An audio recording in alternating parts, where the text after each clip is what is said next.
Welcome to the Deep Dive. Today, we're embarking on a journey that really promises to reshape your understanding of reality, mathematics, even consciousness itself. We're going deep into a truly groundbreaking paper by Philip Lillian. It's called The Meta-Operator and the Hyperfractal Ontology of Emergence, a unified coherence framework. It's quite a title. It is. Yeah. And our mission today is, well, to unpack this incredibly profound, pretty dense work and really distill its most surprising, mind-bending implications for how literally everything came into being. It's a big one, even for us. It absolutely is. And I think what makes this framework so revolutionary is how it fundamentally challenges our starting points, you know? How so? Well, most of our existing physics or mathematics, they usually begin with predefined spaces, dimensions, logical structures that are just sort of there, assumed. Like the stage is already set. Exactly. But this paper asks, what if those aren't the beginning? Yeah. What if something far more fundamental, something prior to all those assumptions, is where reality truly starts? Okay, let's unpack this then. The core premise immediately flips everything we think we know.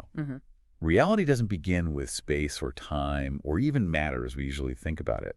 Instead, it starts with an irreducible process. So what are these absolute foundational elements? What are we talking about? Okay, so at its deepest level, you're looking at two fundamental players. First, there's the meta-operator. Let's call it M. Got it. Think of M as the ultimate cosmic generator. The paper calls it the fundamental recursive operator that generates reality. It's not static, it's dynamic, like an engine. Okay. And it constantly alternates between two actions. One that enhances symmetry, which the paper calls coherence, and one that induces asymmetry resonance. Like breathing in and out. Yeah, sort of like a cosmic breath, inhaling order and exhaling structure. That's a good way to put it. And what is M acting on? Because it can't be empty space, right? You just said space isn't fundamental. Precisely. That's where the second component comes in. The null coherence potential. Okay. This is an empty space or, nothingness.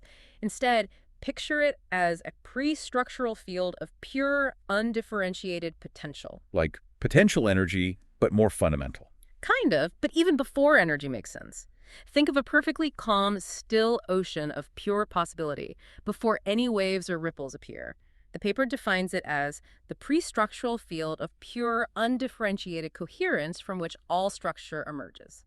Pure potential. Okay, so M, this dynamic generator, interacts with this field of pure potential. What happens then? What's the result? Well, when the meta-operator acts on this null coherence potential, it gives rise to what they call the hyperfractal field. Hyperfractal field. Sounds intense. It is. Imagine a multi-layered, endlessly unfolding tapestry of information patterns.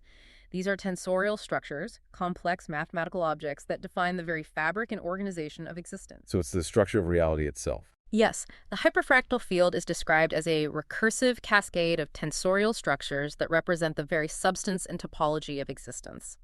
And here's the truly monumental takeaway, the bit that changes everything. Yeah.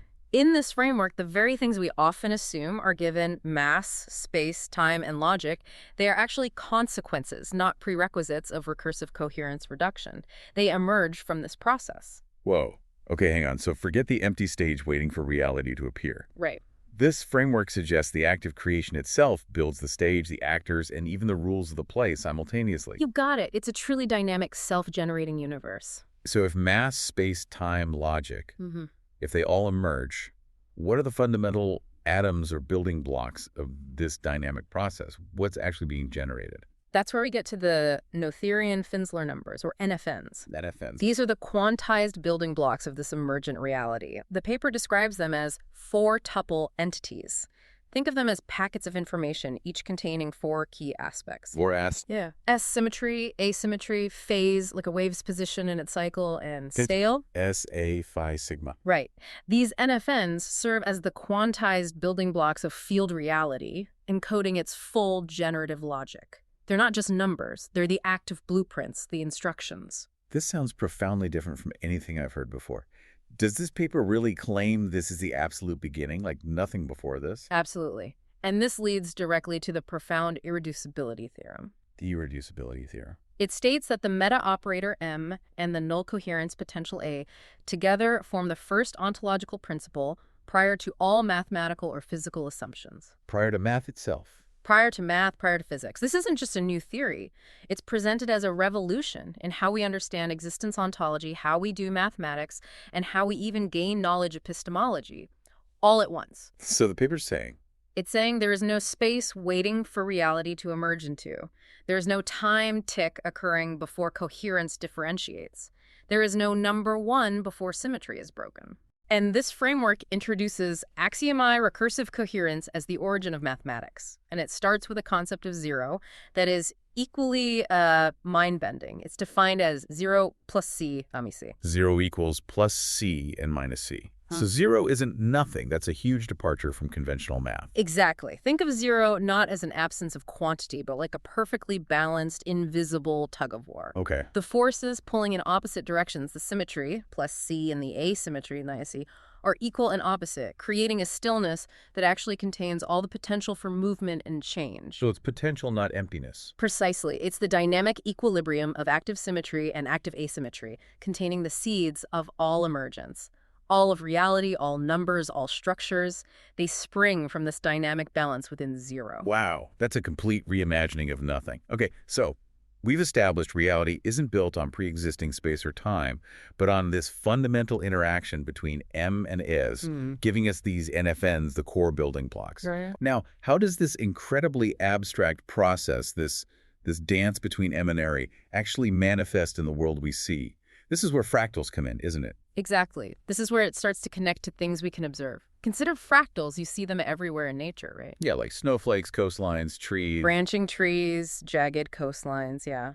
They exhibit irregular self-similarity, meaning a small part looks, similar to the whole, but not exactly identical. Okay. These are powerful examples of what the paper calls structured asymmetry. They're not just random, they have deep structure. So the meta-operator M is essentially generating these fractal-like structures. Yes, exactly.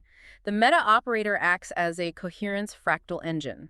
Each time it applies its operations, the symmetry-asymmetry dance, it produces structure by iterating coherence reduction, similar to how a fractal unfolds from a seed pattern. Like the Mandelbrot set growing from its equation. Precisely like that.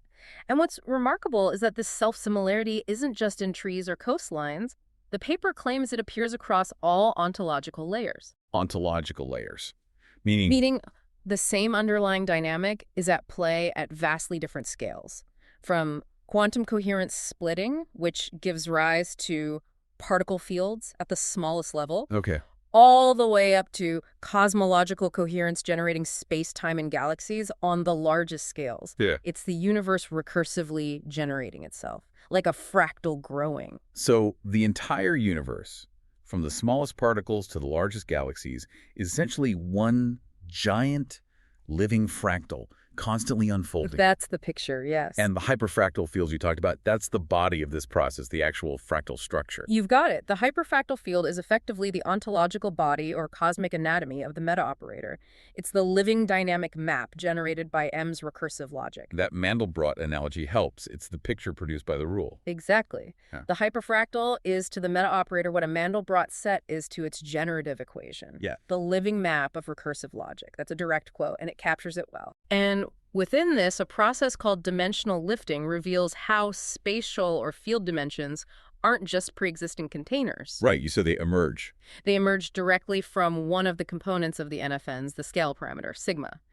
Dimensions are literally built by the process, not found. That's a huge shift in perspective. Okay. So if NFNs are the building blocks and dimensions themselves emerge from them, how do these NFNs interact? How do they combine or change to form everything we observe? There must be a set of rules for their dance. There is, and it's called NFN algebra. NFN algebra. Okay, this is the formal algebraic system governing the interaction, fusion, and transformation of NFNs.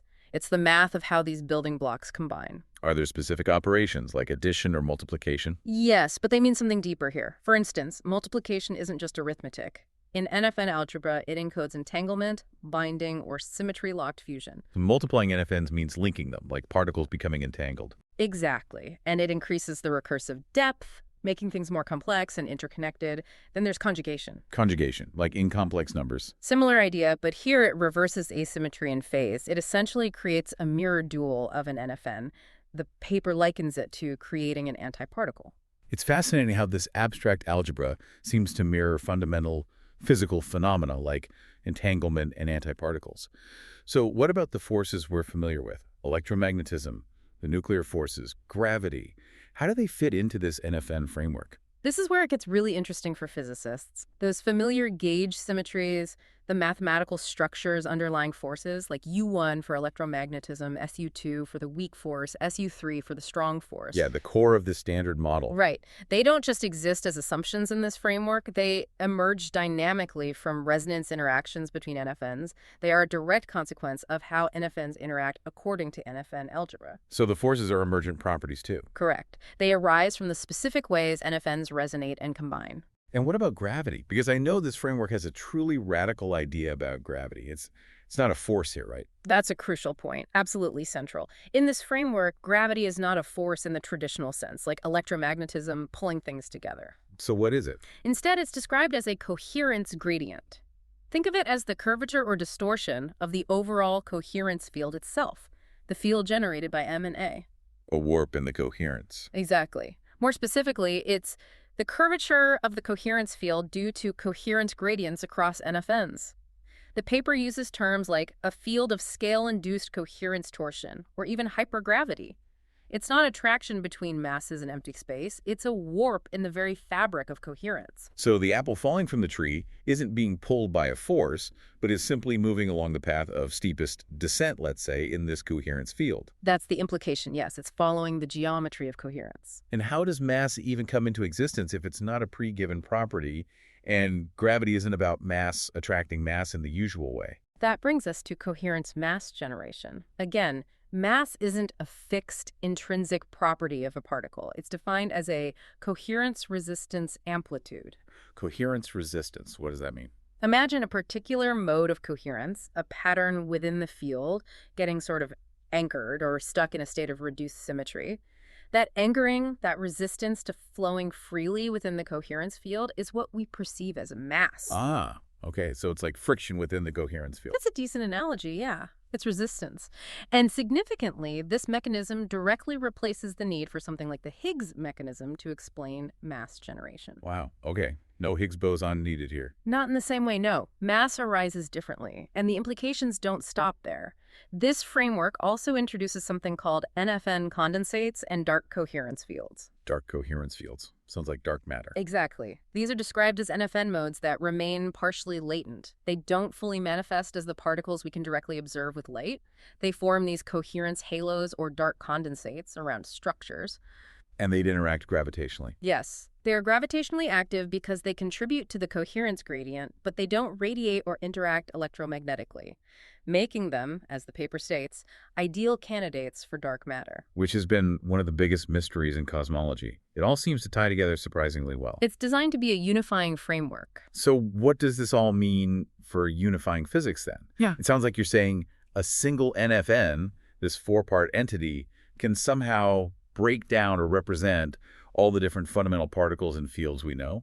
It's truly a profound unification attempt. The paper demonstrates mathematically how a single NFN type, symbolized as none, can effectively decompose into the three fundamental field types we use in physics. Which are? They write it as N, un, to put that into simpler terms.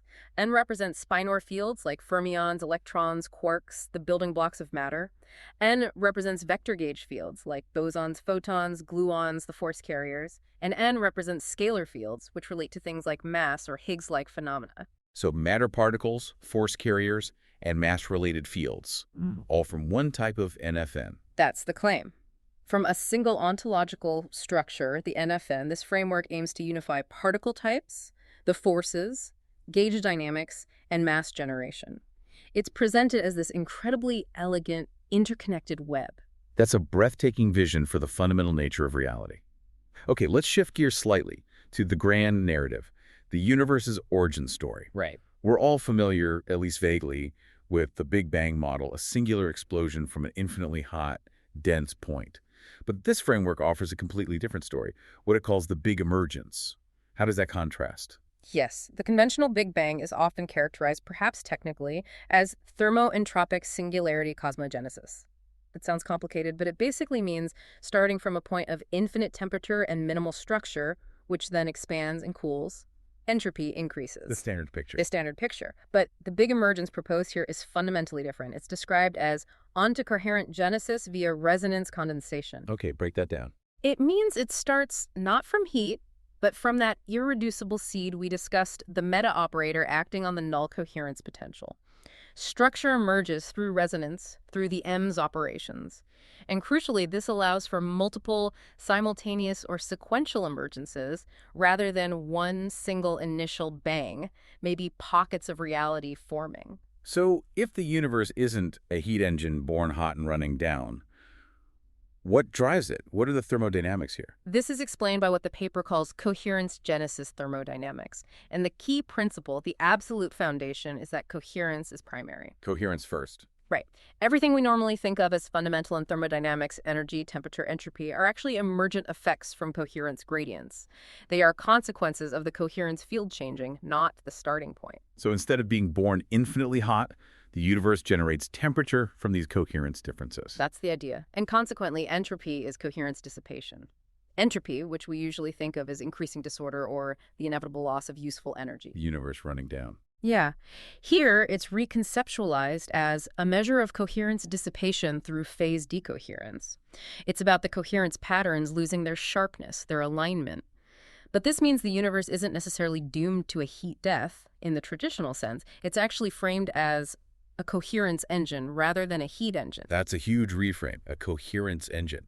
So if coherence dissipates, like entropy increasing, is it truly lost forever?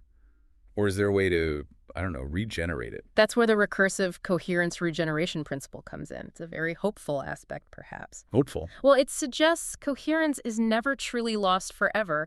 It's redistributed, transformed, and ultimately regenerated through recursive mechanisms that operate across dimensional cycles. Dimensional cycles, like the universe itself cycle. Potentially, yes. This isn't a one-and-done universe that just fades away. This process might even manifest as cosmic coherence oscillations. VCOs. Yeah, large-scale, universe-spanning oscillations between periods of maximum coherence and minimum coherence. The idea is that the universe experiences multiple coherence epochs. Imagine the entire cosmos breathing, in a sense, expanding and contracting its level of order and structure over vast timescales, renewing itself. Wow. As these cosmic cycles unfold, this framework introduces another really profound concept: dimensional holographic memory, or DHM. What exactly is this? Sounds like sci-fi. It does have that flavor, but it's presented rigorously. DHM is described as a structured informational field that preserves coherence pattern data across cycles of cosmic emergence, dissolution, and recoherence. So like the universe's cosmic hard drive, or a memory bank. That's a good way to think about it. Every pattern, every structure, every insight or complexity gained in one cycle of the universe leaves an imprint, a kind of holographic record. This record can then inform or seed the next cycle. So the universe isn't just blindly repeating cycles, it's learning, evolving across cycles. That sounds like, right. Well, intelligent. It does, doesn't it? And that's precisely the implication explored with the cosmic recursive intelligence principle, or QUIP. Okay. The core proposition here is truly profound, maybe the most profound part of the paper. It states, the universe is not a tabula rasa, not a blank slate, but a recursive syntelligent system. Intelligent. Meaning intelligently self-organizing and learning. A system that retains coherence patterns, learns from prior symmetry reductions, and optimizes field structuring across cycles of emergence. It's proposing an intrinsically intelligent universe, one that continually refines its own existence based on past experience. An intelligent learning cosmos. And what's truly striking here, the paper notes, is the deep resonance, the convergence this framework has with certain ancient Indian cosmological and philosophical concepts. Like what? Like the Kalpa cycle, the idea of recurring universes. Or Mahat, representing a kind of universal intelligence or mind. And tapas, a concept sometimes related to a refining fire or creative discipline. The paper suggests that our mathematical formalism today is reawakening the same truths explored in these ancient traditions. That's a powerful connection between cutting-edge theoretical physics, or maybe metaphysics, and ancient wisdom. It really raises a fascinating question then. How does this grand cosmic scheme, this intelligent, self-generating, cycling universe, relate to the emergence of life and intelligence as we know it here on Earth? Right. How does biology fit in? Yeah, it starts with coherence complexity emergence, is that right? That's right. Life isn't just viewed as an accidental fluke happening against the odds. In this framework, complex patterns naturally unfold not through chaos or randomness, but through symmetry-rich bifurcations. It's presented as a highly structured, almost guided unfolding. Not random mutations in chaos. Less random chance, more like following inherent pathways. And specific complex patterns tend to stabilize within what are called fractal coherence attractors, FCAs. Think of these as stability wells for coherence patterns, like valleys in a landscape where things naturally settle. These attractors enable self-organization at incredibly complex levels. These are essentially the natural conditions conducive to life. So life isn't just possible, it's like a probable, maybe even inevitable outcome of this coherence unfolding. The framework strongly suggests that, yes, this leads to the concept of biological coherence engines, BCEs. Biological coherence engines. So living things are engines. Coherence engines, yes. Life, from this perspective, is not an accident. It's an incredibly sophisticated coherence optimization system. Living organisms actively resist decoherence, the tendency towards disorder or randomness, and they actively maintain their own internal coherence. Fighting entropy, but framed as maintaining coherence. Exactly. The paper goes so far as to say that the underlying mathematical space, the Finsler coherence hyperfractal phase space, or FCHP, is inherently pregnant with life, embedding the very conditions for life's natural and perhaps pervasive emergence throughout the cosmos. Wow.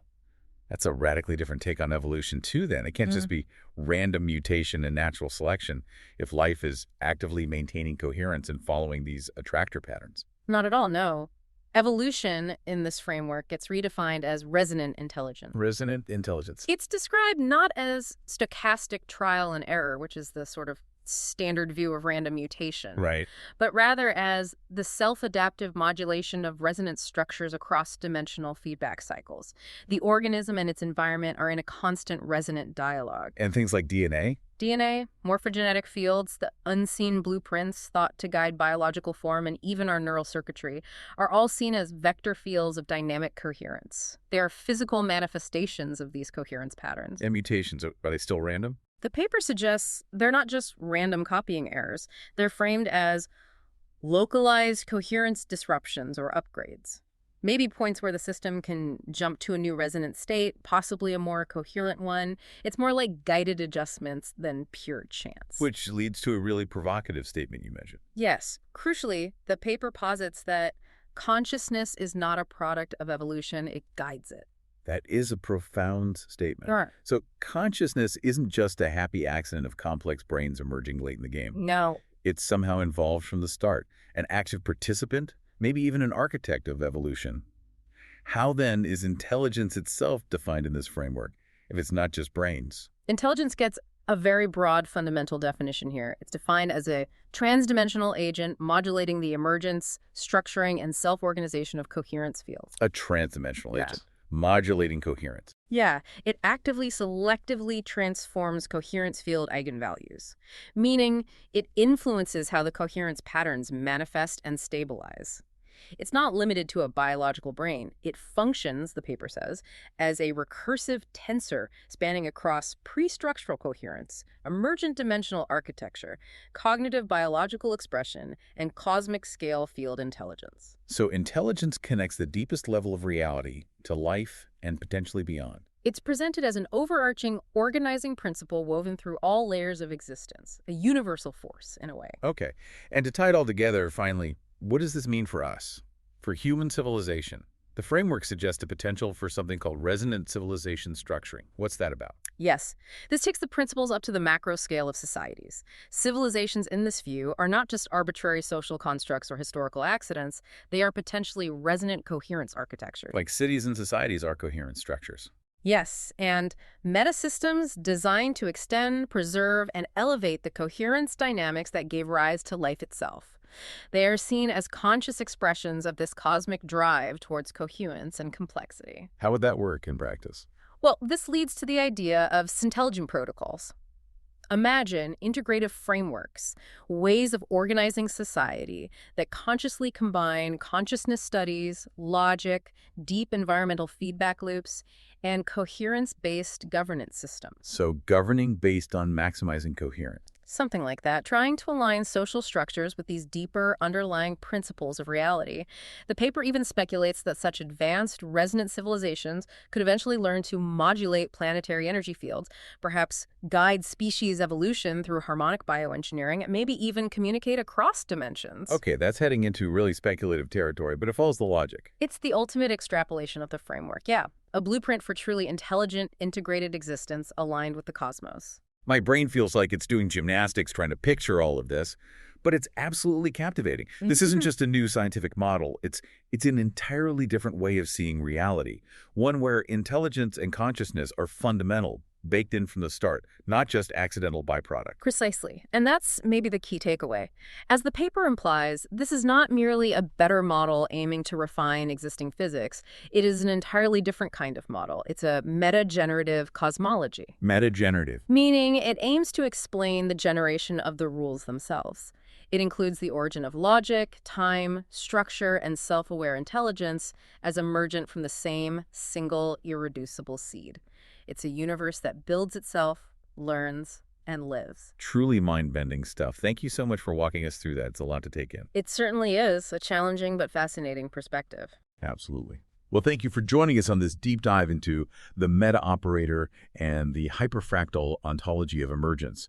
We hope this has given you plenty to think about and maybe encourages you to continue your own deep dive into the revolutionary implications of this framework for understanding existence itself.